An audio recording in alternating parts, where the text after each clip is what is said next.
Bueno, me voy a presentar yo misma. Me toca a mí el siguiente tema, que es el estudio de evaluación de riesgos ambientales de sitios contaminados. Mi nombre es Rosa María Flores Serrano. Yo trabajo en el Instituto de Ingeniería de la UNAM, de la Universidad Nacional Autónoma de México. Ahí estamos en un grupo denominado Saneamiento de Suelos y Acuíferos, a cargo de la doctora Rosa Iturbe. Yo hago los estudios de evaluación de riesgo a la salud y riesgo ecológico. De profesión soy ingeniera industrial en producción egresada del Instituto Tecnológico de Mérida, aquí en Yucatán, y tengo la maestría y el doctorado en ingeniería ambiental, que me lo dio el grado la UNAM, la Universidad Nacional Autónoma de México. Actualmente estoy como responsable de la unidad gerencial de RELASC, que es dentro de este marco que estábamos dando el curso, y también soy miembro del Comité Técnico Académico de, no sé si conocen lo que son las redes temáticas del Consejo Nacional de Ciencia y Tecnología de México. Actualmente tenemos 20 redes temáticas, yo estoy en la de Medio Ambiente y Sustentabilidad, y ahí lo que se hace es promover que los investigadores realicen grandes proyectos de investigación y se dan dineros para propiciar la reunión de esfuerzos. Bueno, yo creo que eso es suficiente con mi presentación. Vamos a la primera. Esto es lo que vamos a ver. Creo que es el número 53 para los que están en 101. Bueno, ahorita les digo qué número es para los que nos están siguiendo en el webinar, y es el contenido. Vamos a dar lo que son definiciones y conceptos, evaluación de riesgo de la salud humana y evaluaciones de riesgo ecológico. Es el número 53 para los que nos siguen en webinar. Pasamos a la siguiente. Lo que quiero aclarar también, esta sería la 54 en webinar, es que obviamente no van a salir siendo expertos en evaluaciones de riesgo ambiental, solo se trata que sepan de qué se trata. Esta es la definición que tenemos en la Ley General de Prevención y Gestión Integral de los Residuos, que se publicó en el año 2013 aquí en México. De esta definición, me voy a poner acá para que me vean y no estorbar. Me gusta resaltar tres cosas, que dice que es el proceso para determinar la probabilidad o posibilidad de que se produzcan efectos adversos. Es importante que incluya el término posibilidad porque por definición riesgo nos está hablando de determinar probabilidades. Si no pusiéramos en la definición la posibilidad, la ley siempre nos estaría exigiendo que dijéramos qué probabilidad hay de daño, y hay muchas ocasiones en que no podemos decir probabilidades. Es posible que en ocasiones solo podamos describir el riesgo, es un riesgo alto, medio o bajo, dependiendo de la cantidad de información que tengamos. Seguimos en la 54. Otra cosa es que nos habla de exposición a los seres vivos, y esto es porque de acuerdo con la legislación hubo una competencia acá entre lo que era una ambigüedad en la competencia de lo que es la Semarnat, la Secretaría de Medio Ambiente, y lo que era la Secretaría de Salud. Entonces se decidió tener un solo instrumento que evaluara ambos riesgos. Si ustedes revisan la literatura internacional, generalmente encuentran riesgo a la salud humana por un lado y riesgo ecológico por otro. Acá tenemos un solo instrumento y ya luego cuando se aplica la metodología se hace la diferenciación. Y otra cosa que hay que resaltar es que nos hace referencia a las sustancias contenidas en los residuos peligrosos o agentes infecciosos que los forman. Daría impresión de que solo podemos aplicar evaluaciones de riesgo ambiental para este tipo de sustancias, cuando en realidad no. Esta herramienta es muy útil, pueden aplicarla para cualquier tipo de sustancia. Lo que ocurre acá es que estamos hablando dentro de la Ley de Gestión y Prevención Integral de Residuos, pero se aplica en numerosas circunstancias, no solo para evaluar sustancias tóxicas, podrían evaluar, como lo hacen ahorita los americanos, bioterrorismo, etc. En la siguiente. Acá tenemos lo que es la definición clásica de riesgo, que el riesgo es el producto del peligro por la exposición, y la definición que a mí más me gusta es esta, que es la condición química o física, definición de peligro. Condición química o física que tiene el potencial de causar daño a la gente, a las propiedades o al ambiente, o sea, es algo inherente a las sustancias, no hay nada que puedan hacer para quitárselo. Y lo que es la exposición, estamos hablando de cuál es la magnitud del contacto o lo que conocemos como dosis de exposición, y el riesgo resulta de multiplicar estas cosas. Le das un clic, por favor. Entonces resultaría que el riesgo es decir qué tan malo es algo y qué tan frecuentemente me pasa el contacto con ese algo. Hay muchos que dicen que la metodología de evaluación de riesgo es deficiente porque no considera algo que se denomina vulnerabilidad, que es esa propensión que tenemos a sufrir daños. Sin embargo, cuando se evalúan riesgos para cuestiones de riesgos naturales, sí es común encontrar un tercer término acá, que sería peligro por exposición por vulnerabilidad.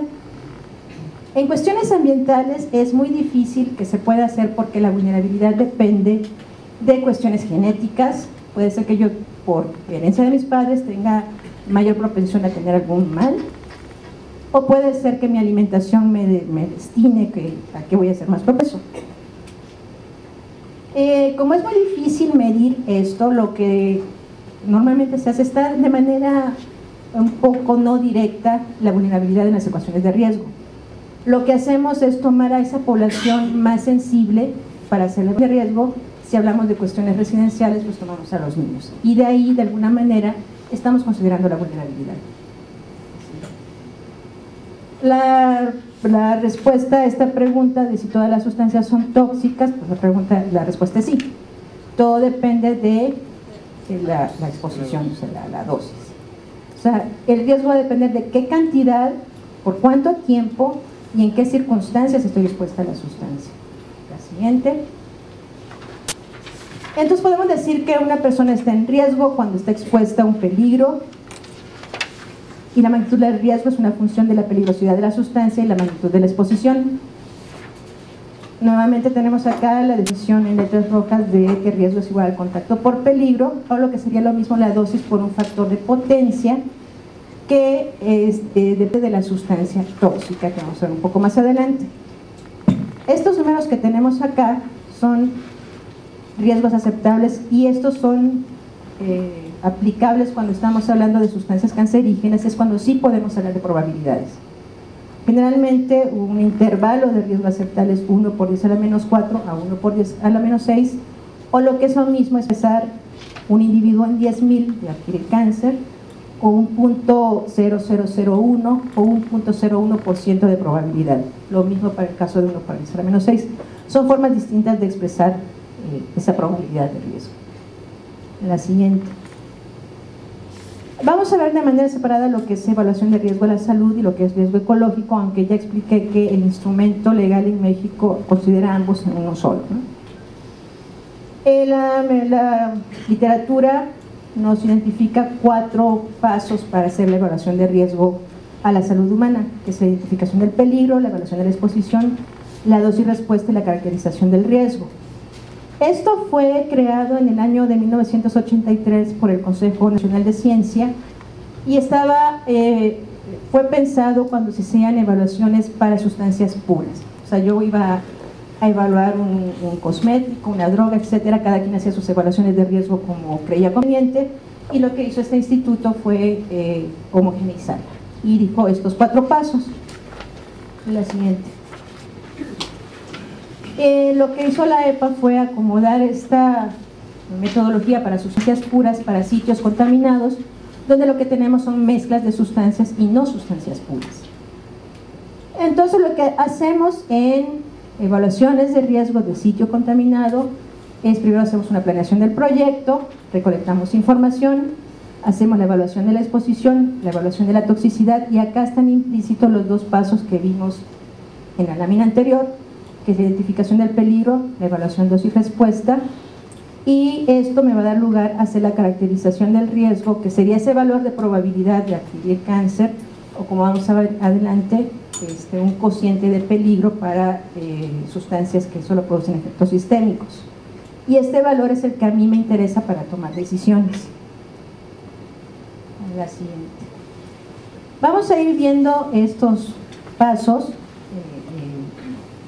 La ventaja que tengo es que ya entre lo que pasó ayer y lo que acabamos de ver ahorita, gran parte de esto ya ustedes son expertos de por sí, con lo que aprendieron mucho más, ¿no? Entonces no me voy a detener a explicar cosas. ¿Qué necesitamos para hacer la planeación del proyecto y la recolección de información? Bueno, para la planeación pues es ubicar el sitio, ya vimos que hay que tomar referencias con un geoposicionador, actividades, quiénes estaban ahí, o sea, la información histórica, qué hacían, en qué época, para yo tener eso. Y también tengo que en la planeación considerar los costos, o sea, tengo que decir, bueno, tengo que ir al sitio, cuánta gente voy a requerir, etcétera, ¿no? La información, ya dijimos, la información histórica, necesitamos saber cuáles son las posibles fuentes de contaminación. Uso de suelo actual y futuro, se ha dicho varias veces a lo largo de este día y en el día de ayer, porque es importante, lo vamos a repetir más adelante. Y datos geohidrológicos, de climatología, esto nos va a servir mucho para decir, bueno, cuáles son los patrones de migración de las sustancias que podemos esperar. Podemos aplicar matemáticos si tenemos suficiente información que nos puedan decir qué concentraciones yo puedo esperar aguas abajo o viento abajo de mi sitio fuente, si es que tengo receptores allá. Y obviamente hacer la caracterización del sitio, ya vimos todo lo que es muestreo y la selección de sustancias de interés o contaminantes críticos. Vamos a ver más adelante unos pocos criterios para esto. La siguiente. En la parte de recolección de información, se mencionó hace un ratito, no hace mucho, que es muy importante decir el uso actual y futuro del suelo. Generalmente lo que nos interesa es saber si es industrial o comercial el uso, si es de recreación o si es residencial. Y es importante saber actual y futuro porque a lo mejor a mí me piden que haga la evaluación de riesgo de un sitio ahora y ese sitio era una fábrica donde se hacían productos electrónicos o algo, una industria petrolera, qué sé yo. Pero ese terreno se va a usar en el futuro, tener casas habitación, que lo mencionaba el licenciado Bustamantes. Entonces, ¿cómo voy a tener que evaluar ese sitio? Obviamente con ese uso futuro, porque de eso va a depender la salud de las personas que van a vivir ahí. ¿Y qué es lo que hace la diferencia? Las condiciones de la población que va a estar allá. Si fuera un uso industrial, lo que yo puedo esperar es que solo haya adultos. Estos son datos de la población de Estados Unidos, un peso de 70 kilogramos en promedio, una duración de la exposición en años, suponiendo que lo máximo que trabaja una persona ahí son 25 años. Frecuencia de exposición, si les quitamos las vacaciones y todo esto, a lo mejor solo está 117 días al año. Y de exposición dérmica, suponiendo que tuviera acciones en intemperie, donde tuviera contacto con el medio directamente, que fuera de 58 días. Si yo tengo un uso de suelo residencial, las condiciones cambian. Ahora mi población, que hablamos de la vulnerabilidad, voy a tomar a los más vulnerables, que son los niños. Entonces podría considerar niños entre 0 y 6 años, podría considerar un peso promedio de peso corporal de 15 kilogramos, una duración de la exposición de 6 años, estoy considerando niños de 6 años, que toda su vida viven ahí, o sea, sus 6 años de vida. Frecuencia de exposición, considero que solo toman 15 días de vacaciones, y si son cuestiones de situaciones de pobreza, pues vamos a suponer que no pueden tomar vacaciones y que los 365 días van a estar en el mismo sitio. Esto lo que hace es que, obviamente, si yo tengo un niño de 15 kilos y le aplico la misma dosis que a un adulto de 70 kilos, ¿quién va a tener el mayor efecto? O sea, niño de 15 kilos, por eso es que es más efectivo el valor luego de limpieza. La siguiente. Tienen que hacer el muestreo del sitio, no me voy a detener acá porque ya lo vimos mucho con la doctora Zaval. La siguiente. Toma de muestras, tampoco me voy a detener en esta, porque ya les hablaron mucho de cómo tomar muestras. Y nos pasamos a la selección de contaminantes críticos o criterios de peligro o peligrosidad. O sea, ¿cómo voy a seleccionar a las sustancias? Ya vimos que podremos tener un sitio donde a lo mejor no solo hubo una industria, sino que ha habido 3 o 4 en el mismo sitio. Se dedicaban a cosas diferentes. Entonces en ese sitio podríamos tener cientos de sustancias. No podría evaluar todas, si fueran 300 sustancias, no las podría evaluar por costos a lo mejor. Tengo que hacer una selección. Estos son criterios tomados de diferentes fuentes que les indico acá. El primero es que sean muy persistentes, o sea que tengan tiempos de vida media muy grandes. Si ustedes revisan la guía de evaluación de riesgos que sacó la Semarnat en el año 2006, les dice que creo que tiempos de arriba de 1000 días son los que se pueden considerar ya como de interés para hacer evaluaciones. Alta bioacumulación, o sea que acumulen más de lo que tienen en el medio circundante. También la guía marca factores de bioacumulación, no estoy mal, el factor de bioacumulación tiene que ser mayor de 1000. y el de persistencia son mayores de 30 días para contaminantes en agua y mayores de 60 días para contaminantes en suelo.